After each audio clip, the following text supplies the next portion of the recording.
Good afternoon and welcome to the jungle.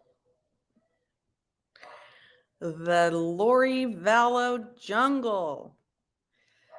Um, Come on in, take a seat, learn some things about the background of the Lori Vallow case, which is set to go to trial. They're going to be doing jury selection next week, and they are going to start the actual trial on April 3rd. And there is some breaking news. There is breaking news. Literally, the court just ruled about an hour ago that Lori Vallow will not, I repeat, will not face the death penalty in this case, which is absolutely shocking considering how many lives she's allegedly involved in taking. But this is, hello, Marie, welcome. Good to see you. But this is, one of those things that's par for the course in these kinds of cases. And the reason the ruling was made today is because of late discovery filings by the state. Hello, Mona Lisa. Late discovery filings by the state. Not timely disclose the disclosures, the discovery disclosures were filed too late for the death penalty mitigation investigators to do their work to investigate the charges such that they could come up with a mitigation defense, which is obviously very, very important in these death penalty cases. In death penalty cases, you have to have death penalty certified lawyers, death penalty certified judges, and there's an entirely different stage of the trial related to the death penalty that you've probably seen running on true crime. For instance, with the Parkland shooter, really all we saw, because he pled guilty, all we saw was the sentencing part where they were trying to determine whether he would get the death penalty. There was the penalty phase, and they were fighting, whether or not he got the death penalty. So, so it goes to show that these procedural issues, especially in criminal cases, especially in potentially capital murder cases or felony murder cases, which is what is called in Idaho. These procedural issues are really vitally important. Imagine being the families of the people who died in this case and finding out that the reason they can't seek the death penalty is because of a deadline issue, because procedural deadlines were not met. And it's not that the state was intending to be, obstructive or trying to do anything, do any tomfoolery or whatever you might want to call it. It appears that there were some human errors made in the, date due of the discovery. And there's also the idea of submitting thousands and thousands and thousands of hours of discovery just 2 weeks before the trial is supposed to start. And in the court filings that the judge was ruling on today, he read a paragraph from the person who was supposed to do the mitigation investigation, who said, I just can't possibly do my job justifiably, do justice to this person who's on trial with this much time to do the investigation. So it's pretty heartbreaking. It's not that I think that the state was trying to make these terrible errors in their prosecution, but it goes to show how important those errors can be in the result, right? But that's not what we're here for today. I just wanted to update you guys on the fact that that is some breaking news in the situation. What I want to do today is kind of give you some background on the case and go through the timeline. I'm going to go through the timeline and I'm going to go through the victims. And in future streams, I'll go through the other players, specifics on other players in the case, and we'll look through some interviews of that were done, body cam footage in various situations. But I just have to say right up front that this is one of those cases that can take you down a multitude of rabbit holes. There are so many rabbit holes to go down. There's, hey hippie sissy, welcome. The rabbit holes include the death of Charles Vallow, her first husband, and how that all came about. The custody case between Lori Vallow and her third husband, Joe Ryan, which apparently caused a great deal of turmoil leading up to when Charles, her fourth husband, died. There's the whole situation around the LDS Church and how Chad and Lori met through an off. Hello, Shift.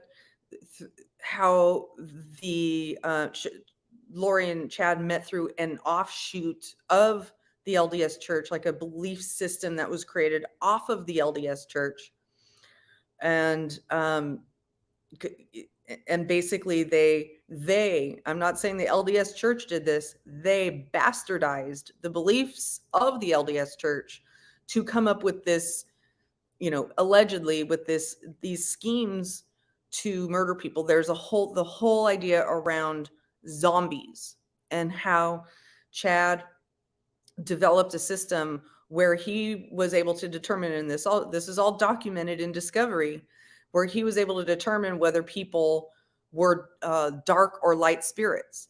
And, coincidentally, miraculously, just after people are determined to be dark spirits, they somehow die and they're in Lori and Chad's orbit. So there's many more rabbit holes that go down. There's all the people surrounding that cult. Bastardized, yes. There's all kinds of people surrounding the cult that had these beliefs. It wasn't just it wasn't just Chad and Lori that held these absolutely warped, godlike beliefs, meaning like they considered themselves as powerful and as empowered as God to make decisions about who gets to live and who gets to die. And those decisions were made, it's alleged. While those decisions are made, it's alleged. Now, several people have been wiped off the face of the earth. Hey, Jay Friday, good to find a live with you. Hope to see you covering Vallow a lot. I do like you, but the coverage can be overwhelming and jangly. I like the more relaxed coverage. Yeah, here's the thing. For those of you who haven't noticed, I recently changed the banner of my channel. And because I wanted to send a stronger signal about what you're going to get here on this channel. And I changed it to deep thoughts on true crime and culture. And the reason, and it's meant to be a little bit cheeky. It kind of comes out of Saturday Night Live. Deep thoughts. But I'm not going to be sitting here telling you I've got a bombshell every single day and then don't produce an actual bombshell. I'm not here for the clickbait. I'm here to give analysis. I'm a deep thinker. I think a lot about, people's motivations and their behaviors and how they connect.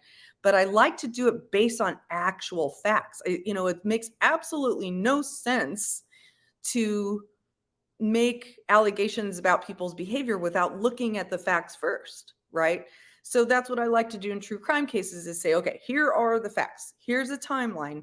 Now, here's my analysis based on, thanks, Shift, here's my analysis based on these facts.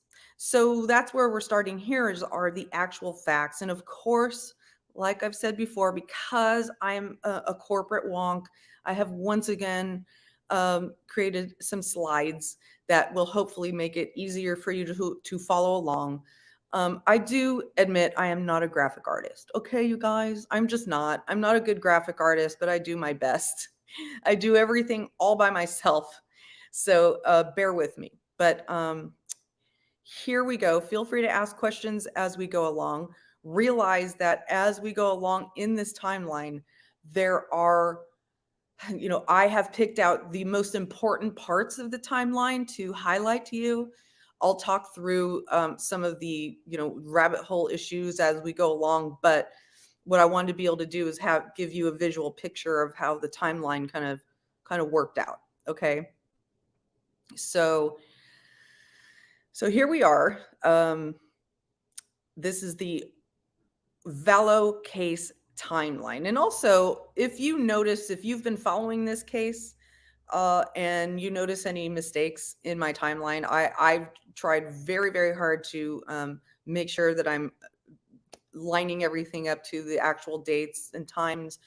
But I'm a human, so I make mistakes. Feel free to note if I've made a mistake, and I will make adjustments in future slides and streams.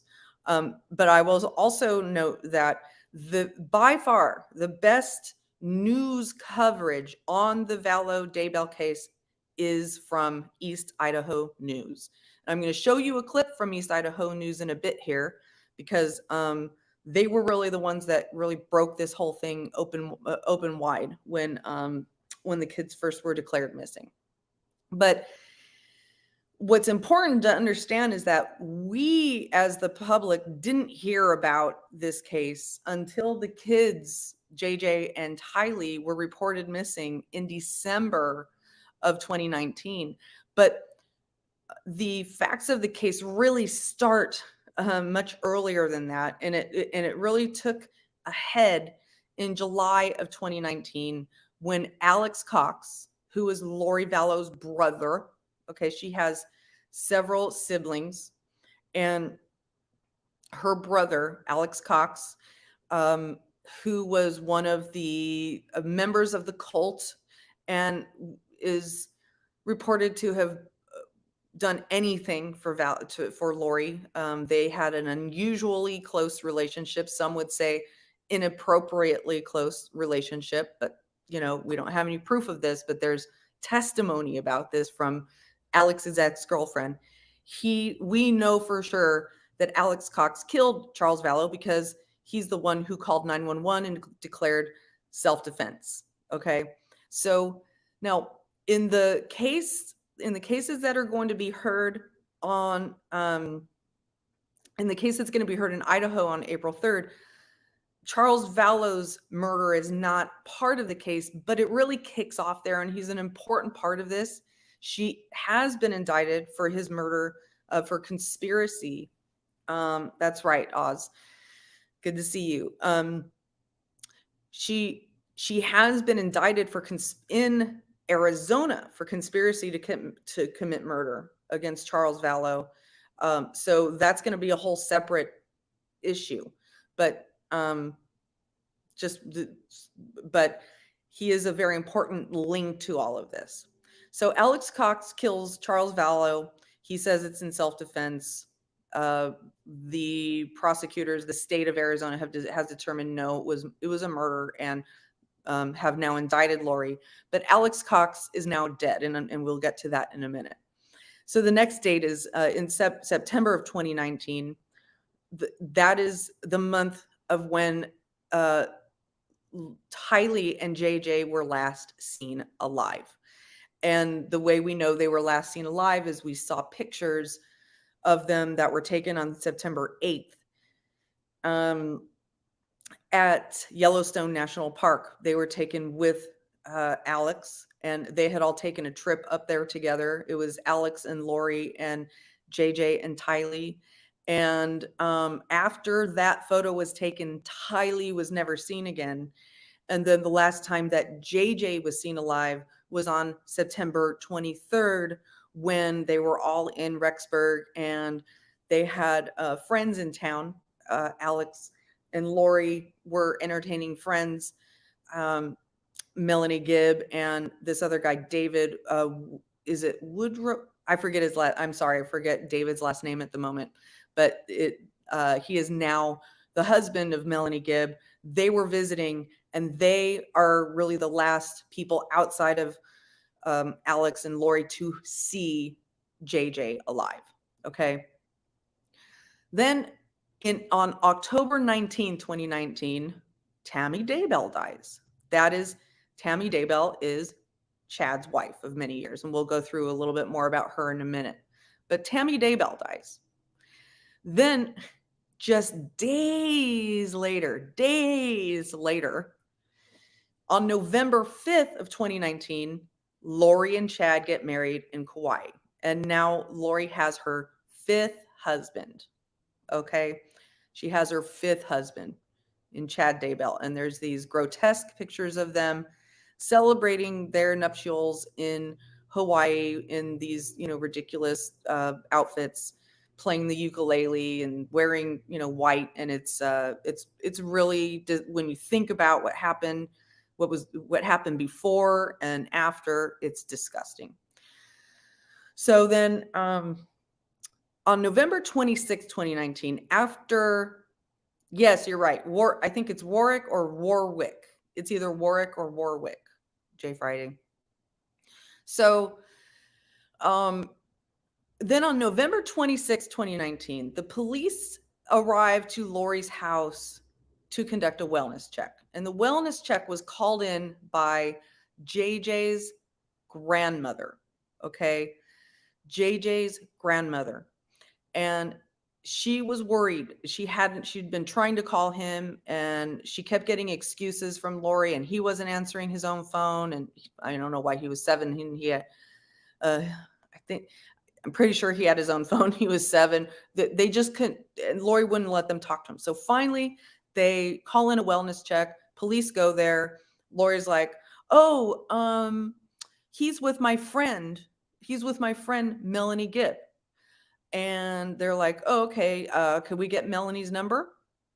So they give Melanie's number, and then the police go away. They call Melanie, and Melanie lies for them. Okay. Before the police call Melanie, Chad hurries up and calls Melanie and says, hey, the police are going to call you. The police are about to call you. Can you please tell them that JJ is with you? And Melanie's like, what? You want, JJ's not with me. You want me to lie? You want me to lie for them? Lie for you? And so she actually, know what? Either she didn't answer their call, or she actually lied. This is up for debate and question. Okay. Melanie Gibb, in my opinion, is kind of a sketchy character in this whole situation. So they talk to Melanie, they don't get an answer from Melanie. So police return to the home with a search warrant and find that Chad and Lori were gone. They're gone. And they had fled to Hawaii. The police didn't know where they were at this time, but they had fled to Hawaii.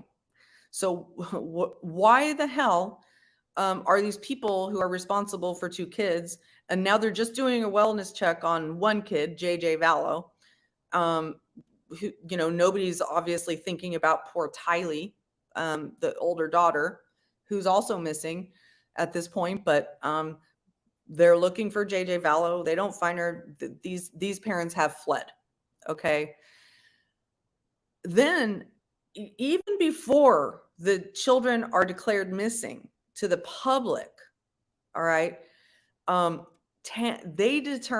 start to feel that Tammy Daybell's murder, or Tammy Daybell's death, was looking suspicious. Originally, it was played off by Chad and his family as they'll, oh, we just woke up and she was just dead. It was just natural causes. Oh, and they have a whole memorial service for her, and they get her buried. And Chad specifically asks for no autopsy to be done on his wife of nearly 30 years. So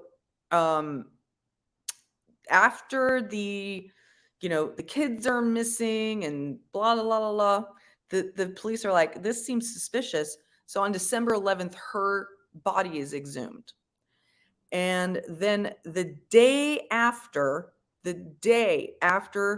Tammy Daybell's body is exhumed, Alex Cox dies suddenly on December 12th. And the autopsy results have come out as a natural death. There's body cam footage from when he dies at his new wife's home, and he's discovered by his new wife's child. He's an adult child. He's like 19, 20 years old or something like that. This kid calls the police and says, hey, there's this guy. He's dying here on the bathroom floor. He's my mom's girlfriend. Actually, it was his mom's husband, and he didn't even know that. That's how new the relationship was and how quickly they had met and gotten married. So, but it's determined, everything looks suspicious and fishy. There's even calls made to Chad Daybell on Alex's phone right before he dies. It is reported that the day before, when on the day that Tammy's body is exhumed, Alex had taken a trip down to Mexico, which is something that he did regularly to get a medication. That'll probably all come out in discovery whenever that case goes to trial. But everything is really, really fishy.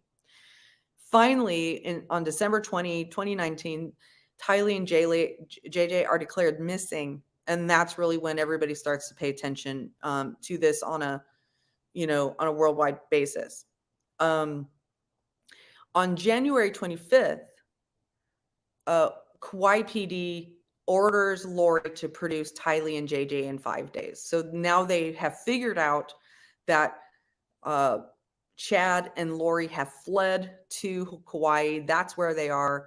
And they serve her with a warrant and say, produce Tylee and JJ in 5 days.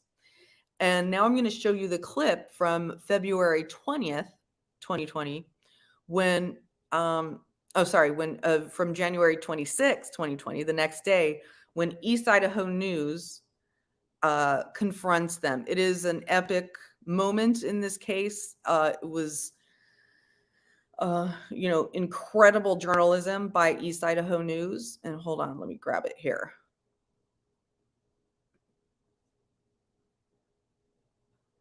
Here it is.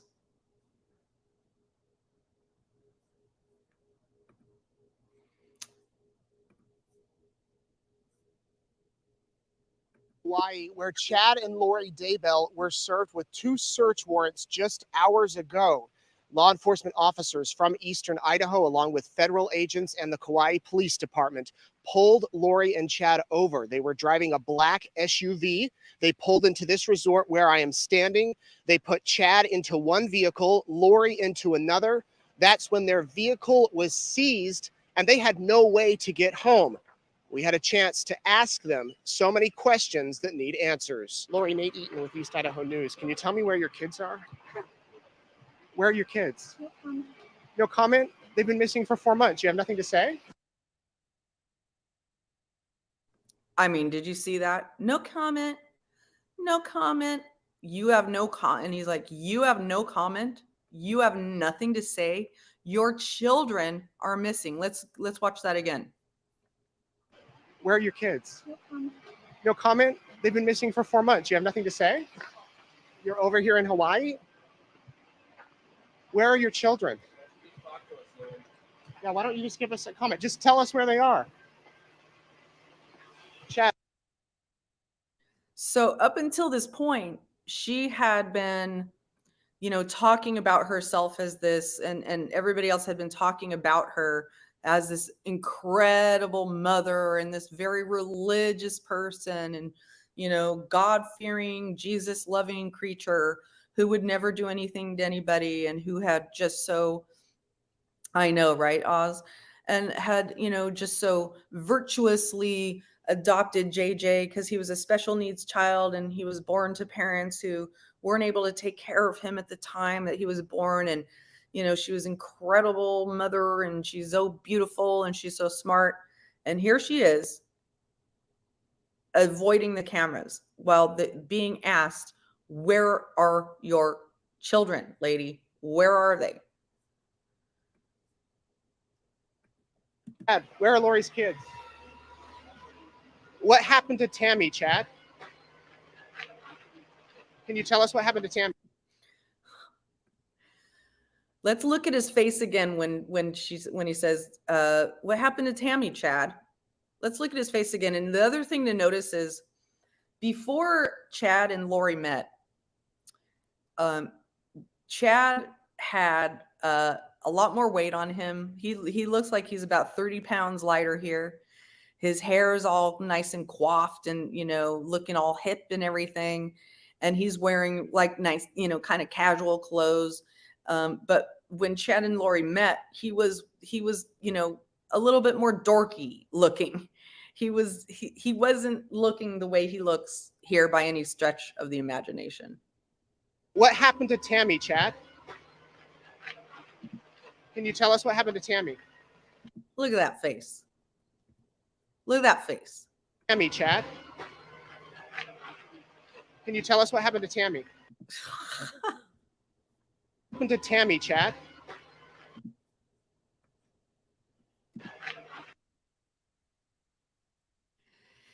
If you go missing, or if you die, you know, if you die and your husband of nearly 30 years is asked, what happened to Tammy, Chad?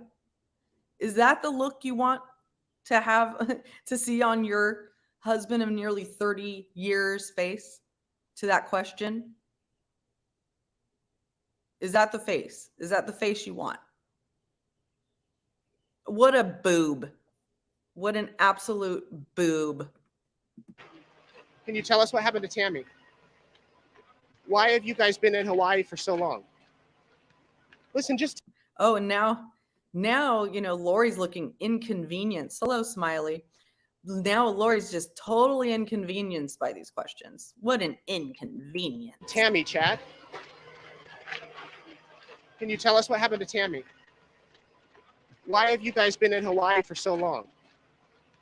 Listen, just tell people what's happening. There's people around the country praying for your children, praying for you guys. Why don't you give us answers? That's great. That's great. That's great. That's great. Praying for your children, praying for you guys. Why don't you give us answers? That's great. That's great. Hey, Amelia. Hey, T King. That's great. Oh, that's great that it's so great. It's so great that my children are missing. It's so great that my children are missing and people are praying for us. Thank you. I'm so distressed. I'm so distressed over my children, my 2 children missing right now. That's great. That's great that they're praying for you, praying for your kids. What? You have nothing to say? Did you do something to your children? Are your children still alive? That's the simple.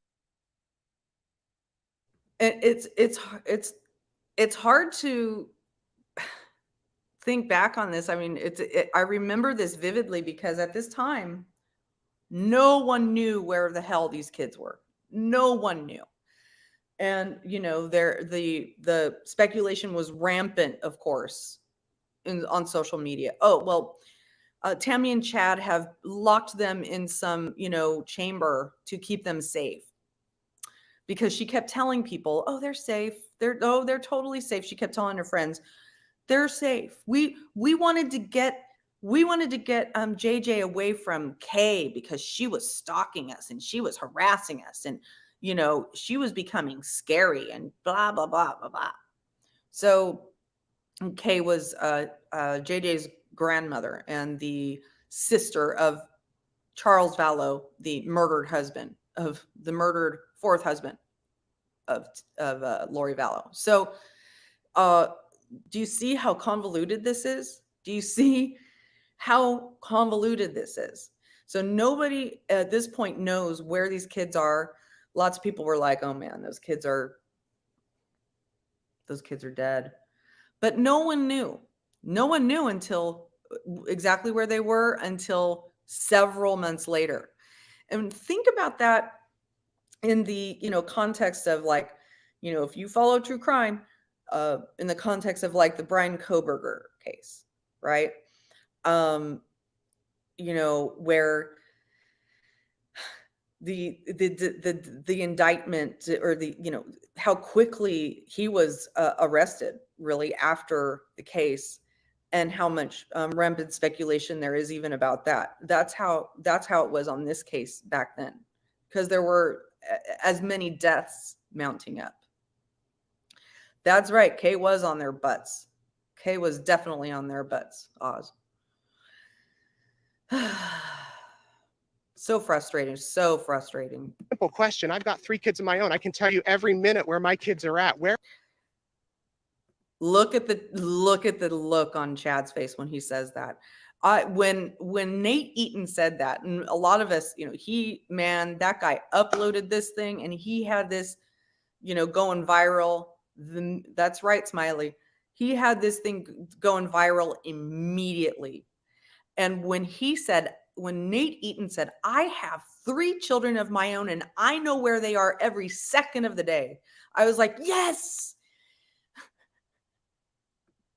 I was like, Nate's my hero. Nate's my hero. So anyway, I know I keep interrupting, but this was just an incredible part of the story. Where are your children? What do you guys plan to do now? You have 5 days to get your children in front of a judge in Rexburg, then what? Are you guys innocent of any crimes? Have you committed any crimes? Chad, you guys have a lot to say on your podcast. You don't have anything to say now? Yeah, so they have, hey Tiggy girl, that they had a podcast that they had been recording and uploading and talking about God and, you know, the love of how do they refer, it's not coming to me right now, but basically the love of God and peace and tranquility, and how to prepare for the end times and what they do, and giving advice, you know, just like a lot of different, there are a lot of podcasters out there who are, you know, spouting off all this wisdom and hope when they are hiding, you know, secrets, maybe not as bad as murder, but, you know, secrets that where you look at them. Exactly, Kendra. You look at them at their real life situations, and it's nothing like what they present on their podcast. That's exactly what these people were doing. Lori,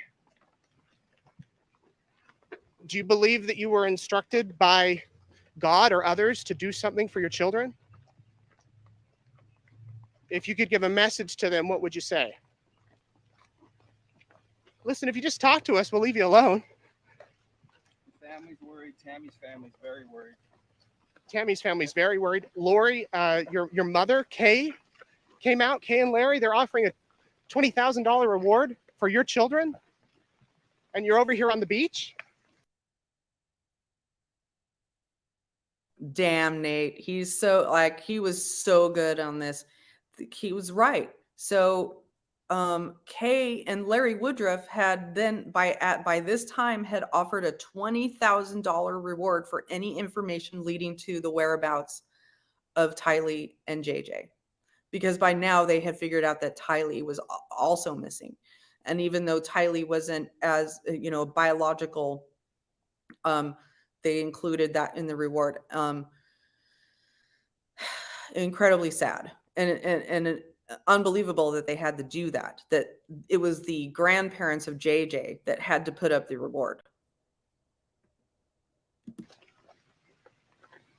This is your chance to tell your story. Nothing you want to say? One last chance right here. Anything you want to say to the people in Idaho?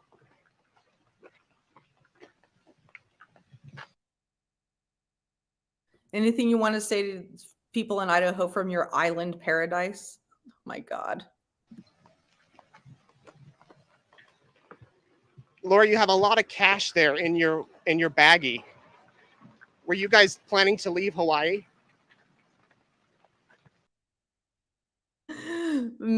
Freaking Nate, he's awesome. Hey, look at all that cash you got there. Where are you going with all that cash? Were you planning to take off? And with that, Chad and Lori darted into this resort, and they still have not come out. Now, police have not said what they are searching for in that SUV or in their home, but one thing that was not found is Lori's children. JJ and Tylee are still missing. Tomorrow, we will have much more from. Unbelievable, right? Oh my gosh. Is it? Oh my gosh. I think I might have written the names down of the I've been calling them Woodruff and it's Woodcock. Oh my gosh. I hate when I do stuff like that. I hate that. I think we'll see in my upcoming slides. But I think I've been writing Woodruff. I hate that.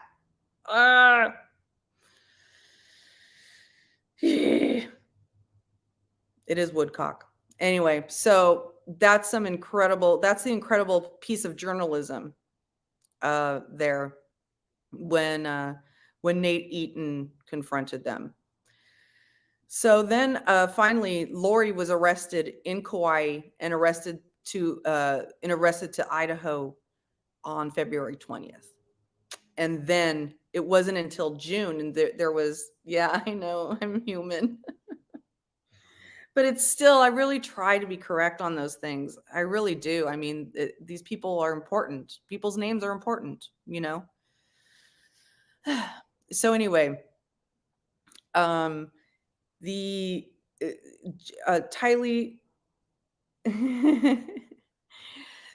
Tylee and JJ's remains were not found until the following June. The police had tried to execute a search warrant on Chad's house in January, but the ground, Idaho is cold country, at least, in Rexburg where they are living. It snows there during the winter. There was a lot of snow and ice buildup. They weren't able to get it. So they had to wait until June to go back. And that is when they found the remains of Tylee and JJ in Chad's backyard. And Chad, while Chad was sitting in his car during the search warrant, while they're digging up the remains, he receives a phone call from Lori. And he's sitting there and she's like, "Oh, hello, how's it going, honey?" And he's like, "Not good. They're here right now." And he's speaking like in a really low tone, and you could tell he's probably trying to hide his mouth movements. She's like, "Oh," and it's clear that they both know that they're being recorded, so they can't say anything, from a jailhouse recording. "Okay, Smiley, thanks for being here."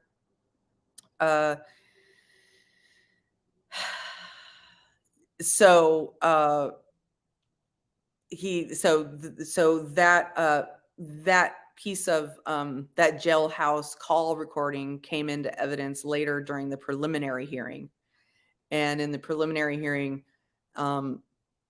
it was played, and it was damning because, he's like, "Oh yeah, things aren't good. They're in the backyard." And she's like, "Oh, did they find anything?" He's like, "I don't know."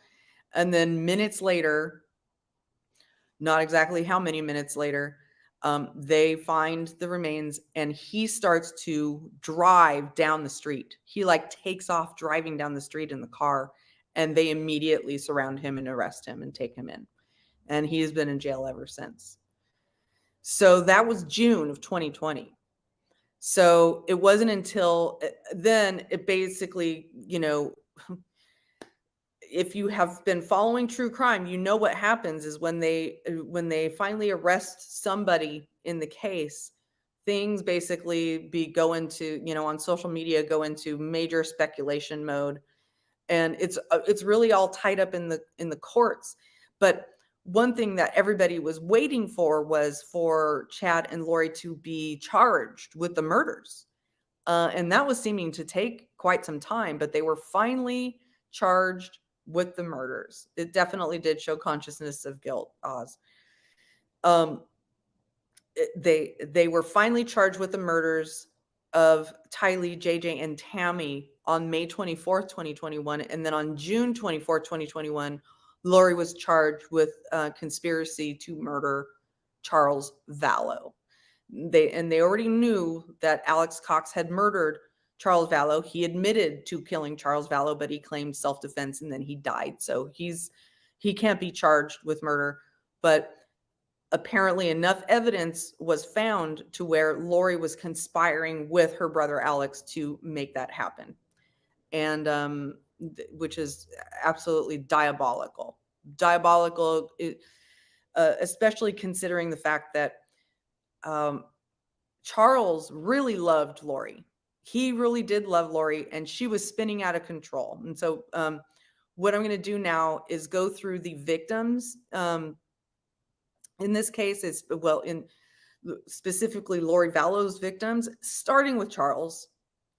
And also to talk about this, basically from 2022 until now, you know, they were charged.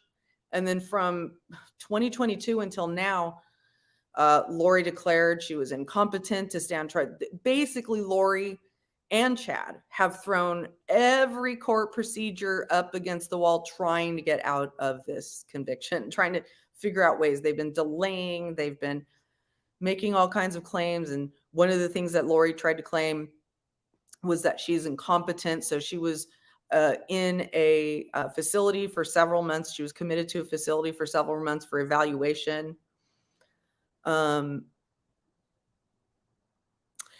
Which Melanie J. Friday? So J. Friday is asking, out of storytelling order, but what do you think was up with Melanie?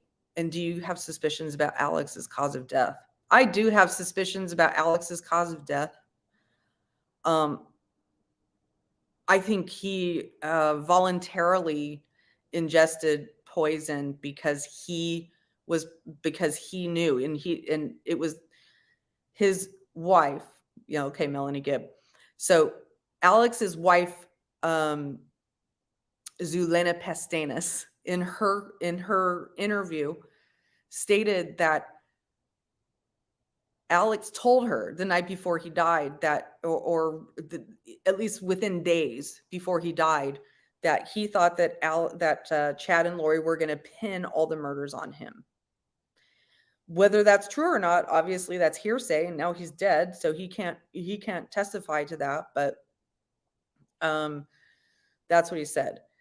Melanie Gibb is a crazy situation because Melanie Gibb was there the night that JJ died and testifies to seeing JJ being taken out of the house by Alex Cox, laying over Alex Cox's shoulder on the night that he's presumed to have died. And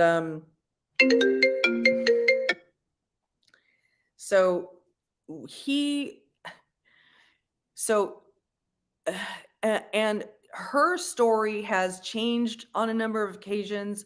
She, you know, the first red flag with Melanie Gibb is that she didn't, as soon as Chad called her and said, hey, the cops are gonna call you, can you please tell them that they're with you? She should have immediately just called the cops and said, something's going on here because they just asked me to lie about a missing child. Okay. That's extremely fishy. And there's also, I honestly feel that there's a lot more to be said about this entire cult of people who believed, and who knows how many of them believe, that people can be ranked on a rating scale. I agree, Oz. Ranked on a rating scale between, from dark to light, and that we as human beings get to determine who's dark and who gets to die. And if they're a dark zombie and they're the ones that get to die. It wasn't just Chad and Lori that believed in this system. And Melanie, right up until all this came to light, was one of Lori's best friends and a big acolyte. She even helped Lori. She went with Lori to the police station when Charles Vallow asked for Lori to be evaluated under a psych hold. He had requested a psych hold for her. And she went to the station with Melanie, and Melanie accompanied her and really normalized her. And in fact, Lori took both Melanie and Tylee to the police station with her. And I did a video analyzing that whole interaction and how Lori was flirting with the cops, and how her manipulation of the cops helped her get away with being held over for 3 days, and could have potentially led, if they had made the right reading on Lori's situation at that moment, they could have prevented all of these deaths that followed. It's freaking insane. That's right. That's right, Jay. Melanie helped Lori empty out Charles's possessions. That's right. Leading up to the day that they went to the police station, because he came home from a business trip. Everything's gone out of his house. His truck is gone. She had stolen his truck from the airport where he had left the truck, so he had to call a friend for a ride. Everybody was in on it on Lori's side. She had manipulated so many people into believing that Charles was having an affair and she needed to leave him, and he was abusive to the kids, and he was a terrible person. She had roped all these people, all these flying monkeys, into helping her with this situation. And they all, in various ways, in little bits and pieces, with a few exceptions, including one of Lori's brothers, kind of helped Lori and Alex commit these ultimate crimes, and they didn't know they were doing that. They believed her manipulation. So if you think that you might be subject of someone's manipulation, think, why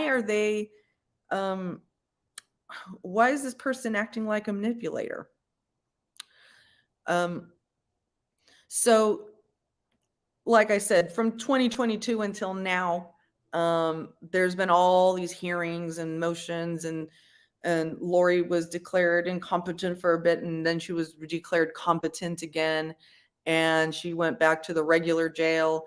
And then there's all kinds of motions. At first, Chad and Lori were going to be tried together in the same trial, but recently the judge severed that. And one of the reasons is because Lori did not waive a speedy trial, and Chad did waive a speedy trial. So what we've seen over time is, at first, when Chad and Lori went into their respective jails, hey, busy to be you.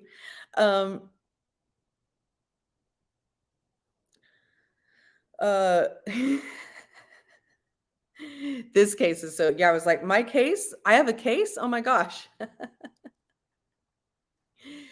So at first, when Chad and Lori were caught, they were acting like they still loved each other and they wanted to talk to each other. There was even talk of how they had this kind of secret, they had this like spiritual portal to each other to communicate with each other set up. It was kind of crazy. And, he showed up for her first hearing before he was arrested, giving her goo eyes. And it was kind of grotesque, in all honesty. But as time has gone along, it appears that they have been, they've been separating.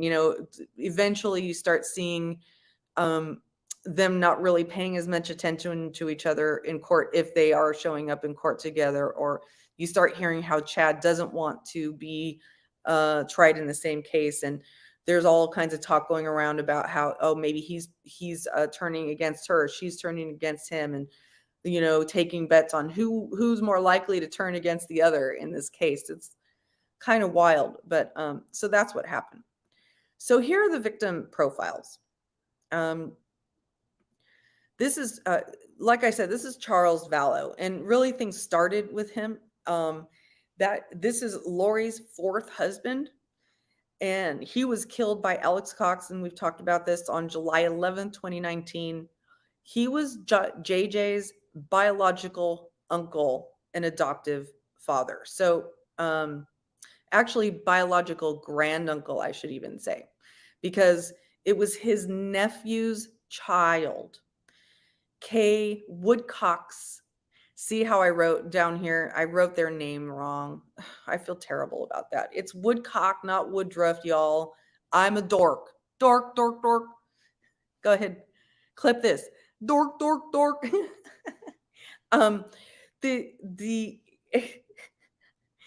The Woodcocks have a son who was, when JJ was born, he and his partner were not equipped to take care of JJ at that time. So Lori and Charles adopted JJ. So Charles and JJ had a blood relation, but not as, but he was the adoptive father. And in January, that's another typo, should say January of 2019. So in January of 2019, he called the police and asked them to put her in a psych hold. We've talked a little bit about that. And he's survived by an ex-wife. He has 2 adult sons who Lori didn't even text them about their dad's death, didn't even talk to them about their dad's death until well after it happened. And she texted them about it. And then when they were asking all kinds of questions about it, she was ghosting them for hours and hours at a time. So totally sketchy there. She even, at her house after Charles was murdered, she had a pool party that afternoon at the house. That was horrible. The police body cam the night he called them because he couldn't get into the house and everyone was gone. Exactly. And they like, this poor guy's trying to, I think he was around 60 years old, and he's using all of his body weight and everything to try to get in the house. And the police are like, do you give us permission to break in? He's like, yep, you got my permission.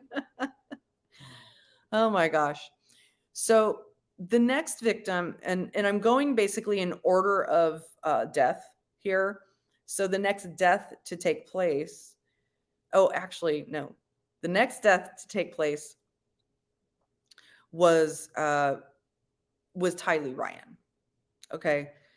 The Tylee is Lori's second child, and she was sired with Joe Ryan, husband number 3. There are suspicions that Lori might have been involved with the death also of Joe Ryan, but that has been determined inconclusive at this point. No charges are pending on that situation at this point. She is determined to have died on September 8th, 2019, and she was 16 years old. She wasn't declared missing though until December 2019, and then her remains were found in June 2020. And she's survived by her older brother, Colby Ryan. Now, Colby is not Joe Ryan's son. Colby was adopted by Joe Ryan when he was a little kid. Colby is the son of Lori's second husband, who we don't know much about. So my goodness, this woman's life. This woman is a piece of freaking work. And she's Tylee is also survived by her aunt, uh, Annie Cushing, who has a channel on YouTube called A Murderous Heart. She's poured her heart and soul into this case. Yeah, I talked about that when I first started the stream. It's a shame because of procedural issues, Oz. It's unbelievable. So Annie Cushing has a great channel called A Murderous Heart. She is professionally, she's a data analyst, and she presents data in a very compelling way. She even created an entire discovery database, searchable discovery database for this case. So after the stream, I'll put a link to her channel in the chat, because there's a lot of great information there. And, honestly, she's really the only surviving, besides Tylee's brother, Ryan, her half-brother, Colby, her half-brother, Colby. Annie's really been the only, the most credible and forceful voice on behalf of Tylee. And she's absolutely heartbroken about this. Absolutely heartbroken, as you can imagine. The next person to die in the case is JJ, Joshua Vallow, and it is believed he died and was buried on September 23rd at the age of 7. He is like I've said before, the adopted child of Lori and Charles. His remains were also found at the same time as Tylee's. And again, I have another typo in here. It's not K Woodruff, it's K Woodcock.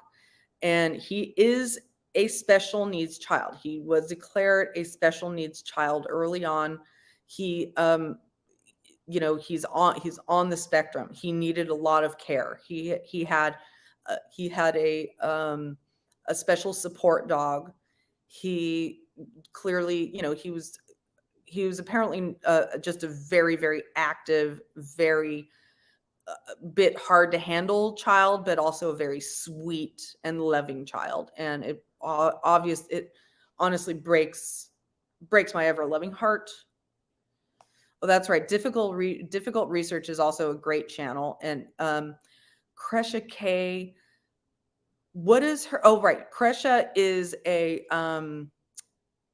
she's a family member of the Woodcocks. Is that correct, Oz? I think, if I remember correctly, I think she's one of their family members, but I could be wrong about that. I mean, considering I have actual typos here, jeez, or wrong names.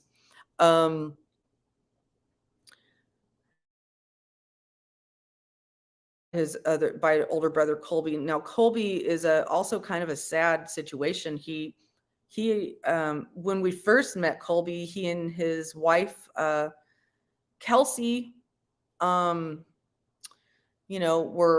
prominent on the scene, and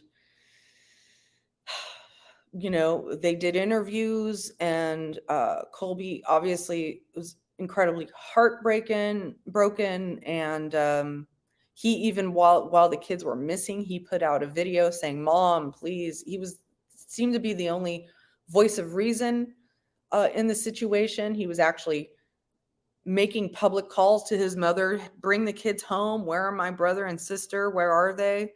He's an adult. He was already married and had a child by that time. Since that time, he and his wife had another child.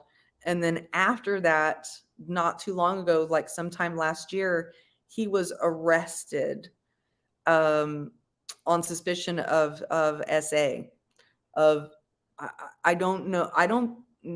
I believe it was his wife that, I believe they're separated now, that accused him of trying to have consensual sex with her. And I'm honestly not sure where that stands right now. I believe maybe the charges were dismissed, but it's really sad. Very, very sad.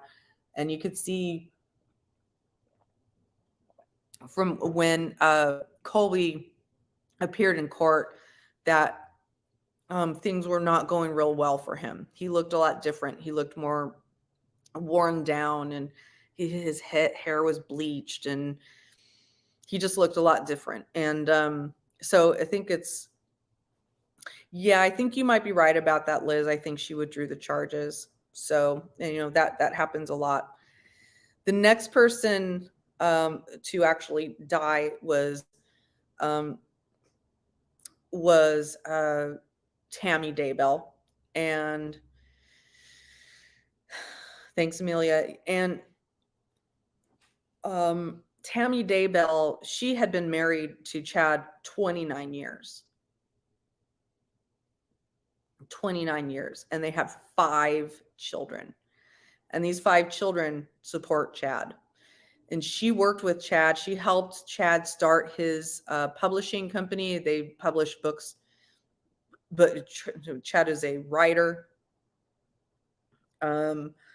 He wrote all kinds of books about LDS, and his basically the foundation of his cult is what he was writing. But they were also publishing the books of other authors as well.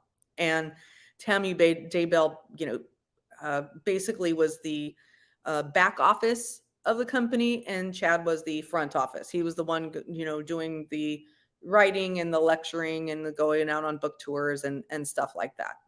So, like I said, she died. That's actually supposed to say October 19th. I might have to just take this stream down and redo it. I'm so embarrassed. I hate this. She died October 19th, and then she was exhumed December 11th because it came out that her death was suspicious, and it was weird that Chad had asked for an autopsy not to be done. Just bury her, bury her right away, and then he goes and gets married and all of that stuff. And she was also a devout member of the LDS Church with Chad. But it's unclear whether she was an acolyte of this religion, of this cult that he was really developing with the Avow people. So I'm gonna remove that typo ridden mistake ridden slideshow. I'll make I'll pin a comment below later and with some corrections. And then, next time I present about this, I will make corrections to those things. And I apologize very much for my mistakes.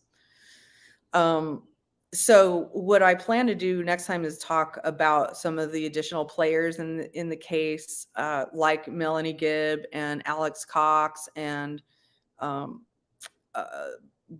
little bit honing down a little bit more onto Chad and Lori and their relationship, and also watching some of the footage that came out of their interviews and body cam, the interviews that the interview that Lori did after Charles was killed. Thank you, Jay. I appreciate that. Right after Charles was killed, Lori and Tylee were questioned, and so was Alex. And there's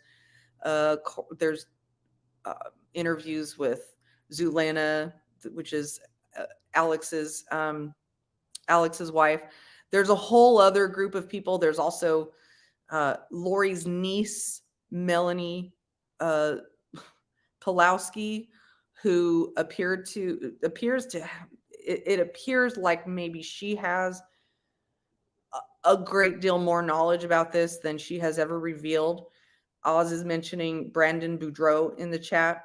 So both Brandon Boudreaux, who was Lori's niece's husband, and Tammy Daybell had assassination attempts before. So just I think it was like 2 weeks before Tammy died, someone tried to shoot her in her driveway after she pulled up. And she pulled into her driveway, and someone tried to shoot at her, and they missed. And she posted about it on social media. And she said it was a man in a mask and in a Jeep. And weird, right? And I forget if it was before or after that. I forget if it was before or after that, that an incredibly similar assassination attempt was made on Brandon Boudreaux. He lived, and he's still living, but I'm sure his life has been completely ruined and turned upside down, because in his case, he was going through a divorce and a custody battle with Melanie, Lori's niece. Hold on one moment.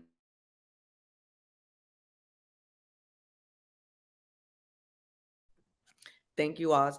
And he was determined to be, they had even written down, they had documented that now Brandon is a zombie. Brandon is one of the dark spirits. And lo and behold, also somebody in a Jeep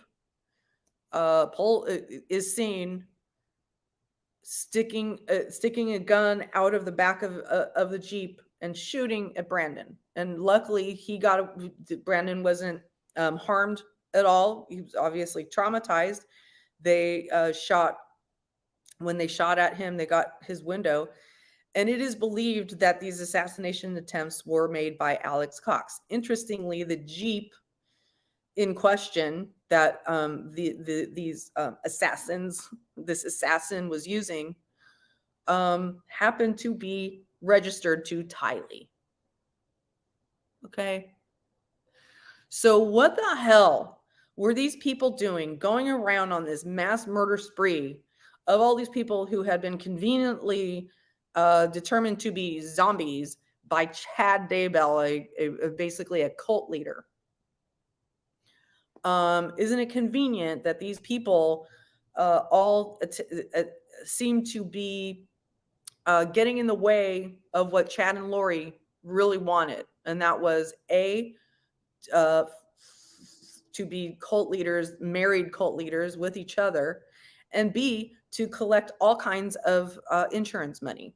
And man, was Lori pissed when she found out that Charles was hip to to what was going on. He was so hip to what was going on, and the fact that Lori might be doing something wonky, that he changed his life insurance beneficiary from Lori to his sister, Kay Woodcock.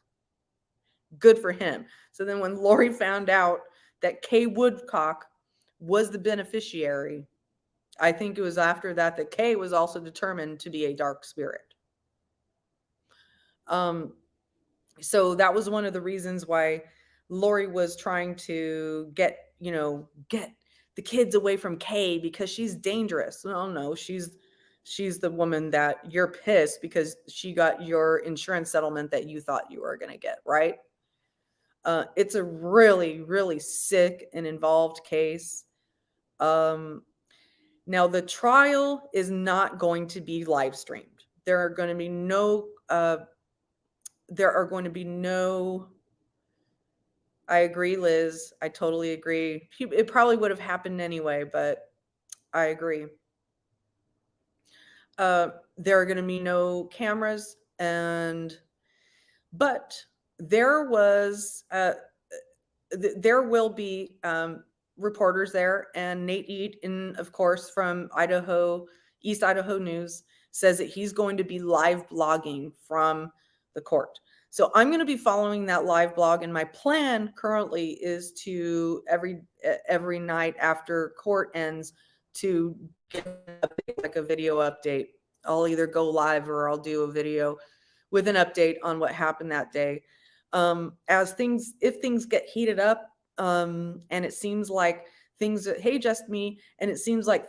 are moving quickly enough in the blog for me to kind of sit here and watch the live blogging with you and react to it, then I'll think about doing that. But I'm just going to kind of play that by ear. And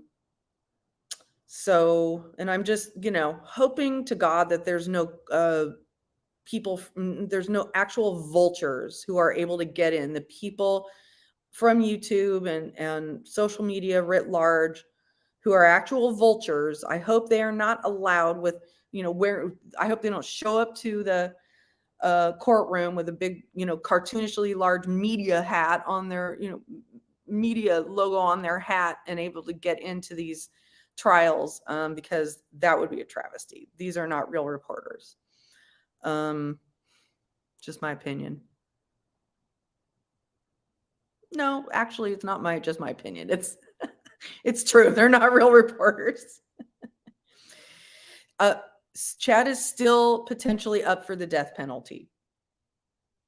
Who could that possibly be? Are you being sarcastic, Mona Lisa? Or if you need me to answer the question, I will. So I hope this has been helpful for you to get, even if you've been following the case, just get a reminder of the things. Thank you for the corrections in the chat. I do appreciate it very much. And I will see you on Friday with Vulture Culture Fridays. And this Thursday, what is it? What is the story I was thinking I was going to tell? Yeah. So I do stories every Thursday for my members. I'm pretty sure that this Thursday, the story is going to be about the time I hung out when I was 14, 15, like 2 years in a row, when I hung out with Van Halen while they were practicing for their tours. And it is both from a 14-year-old kid's standpoint, it's a great, happy, amazing life, like life moment story. From my adult perspective, looking back now that I have kids that are older than that, it's a horrifying story. It's actually a horrifying story. It's a dark story. And also knowing what I know now about Van Halen and what they were really doing. Erica, she's no longer up for the death penalty. And it was based on procedural issues of getting discovery turned over on time to the defense. So yeah, that's how important procedure is in these court cases. You can't just, you can't be a lawyer without knowing how to follow procedure. I do have many hats, Amelia. I'm a PR person who loves true crime. And I had a really crazy life leading up to that. So anyway, thank you all again for being here. Please remember to hit the like button. Please, I know, what were they thinking? I don't know, Mona Lisa. It's incredibly disappointing. Maybe there's another way for them to re-engage the death penalty later. Maybe there's a way for them to do it in Arizona. I don't know. I'm not a lawyer.